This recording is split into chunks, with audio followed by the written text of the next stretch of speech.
this is pretty much how it sounds, guys, soloed out.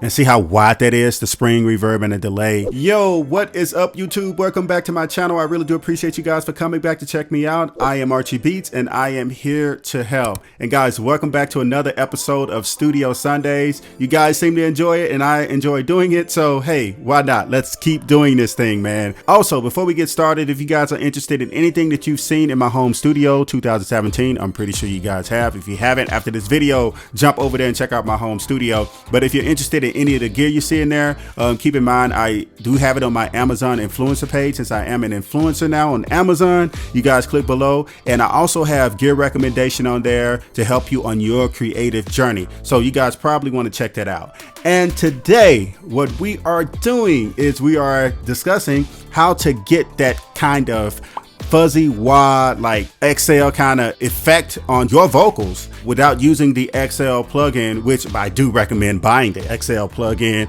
because it's just incredible. It's an awesome tool to use in your production. But I'm going to show you guys how I did it in my song Fight the Love. This is I'm getting so much good feedback from some heavy hitters out there with this record, which I do plan on releasing as a single. You guys, you haven't heard it, make sure you run over there to Pandora and check out Archie Beatz. It's spelled with a Z because we're a gangster around here. We don't spell things correctly. I'm just kidding, guys. But yeah, check that out. And I'm going to play the instrumental today to just kind of give you guys the feel of how I did that effect. So this is the kickoff of the record.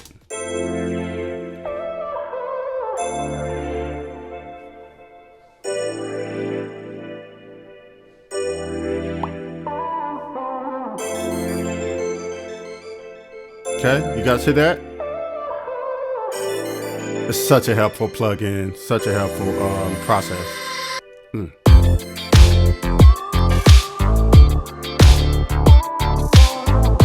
And I only did two vocals. I did the high part and then see, I'm singing it right now without effects just to show you guys I kind of want to get that effect. So I did it with my vocals, but then used the plugins to add to it. Let me show you guys this part. It's only really just two vocals. You heard the ooh, because I chopped it right there. So let's go ahead and get started with the first plugin I use. And that is Auto-Tune, of course. And as you guys can see, I have it set to 6. I have it turned all the way up to hard to kind of give it that Auto-Tune effect since I was pretty close in key. And let me go ahead and solo this out. So when we're ready to play it, you guys can kind of hear what I did. And as you guys can see, I also have everything that I use in this kind of like the signal flow of this whole track right here. I'm sending this track to an auxiliary, a reverb auxiliary track. And also in the instrumentals. So I did do this with my vocals, but I didn't put it on a vocal bus because I wanted to be mixed in and kind of organized with the instrumental. And I have everything organized as far as the vocals, lead vocals, background vocals, a certain specialty part of the song. I basically have it on its own designated auxiliary. But yeah, let's go up here and let's talk about the next plugin, which is the fuzzy wah. And as you guys can see, I have my drive turned up to about 26 dBs, and this is made from Avid. This is the Air. Look at the pedal. I have the wah on. The pedal is like 50%, and you guys can see right here the filter is on low pass, and the mix is 100% because I wanted it to be pretty much cranked all the way up. And let's go ahead and move to the next plugin, which is the Compressor leveling amplifier, whatever you guys want to call it. This is my favorite compressor in the whole wide world. To me, it works with everything. It is the LA2A, and you guys look at the parameters. I have it to close to about 50% on the gain, and I have it to compressor. I have the settings set to compressor, and if you guys look at my peak reduction, I have it quite a bit up. It's at about 60, which you have to listen to it and just adjust it to that depending on what levels you record it with. Let me take you over here really quick. This is my same setting that I use.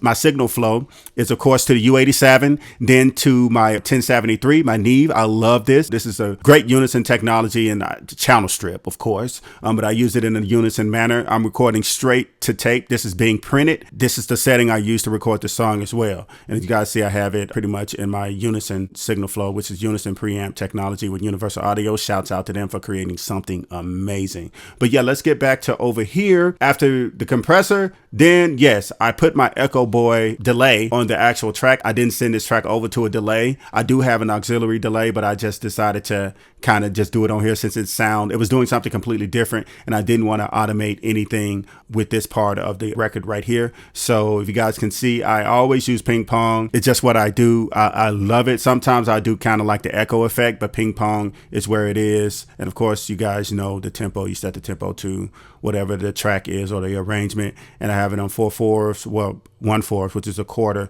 notes. And look at my feedback and my mix. You guys remember, use this. You can start. This is the basis. Start with it with these settings, and then you just adjust it based on how you want your record to sound or whatever sounds good to you. Remember, there is no absolute way of being creative. There is no instructions and like a manual to being creative. If you feel it and everybody around you feel it and your audience feel it, then it's a great, piece of work that you can be proud of. You know what I'm saying? So this is pretty much it as far as what's on the actual IO. And my sin, of course, I use a spring reverb, which is the AKG BX20. This is my favorite spring reverb, period. Universal Audio did such an amazing job with designing this. And as you guys can see, these are pretty much the settings. Most of the time when I turn this plugin on, it's like, or I use this plugin, it's close to where I want it. And then I just basically set my parameters. Sometimes I use the presettings pretty much, or the template sets. But I just decide to just,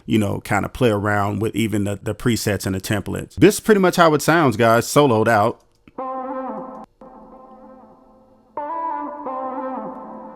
And see how wide that is? The spring reverb and the delay just does something amazing to it. Just adding presence and adding dimensions to it. So,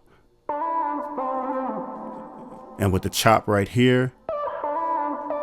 But this is pretty much it. This is how I got this effect. And I do it in a lot of my records. Guys, sometimes you're going to run into things that already exist. But when you discover it for yourself, it's like, oh man, like I'm doing something now. So, but yeah, guys, this is it.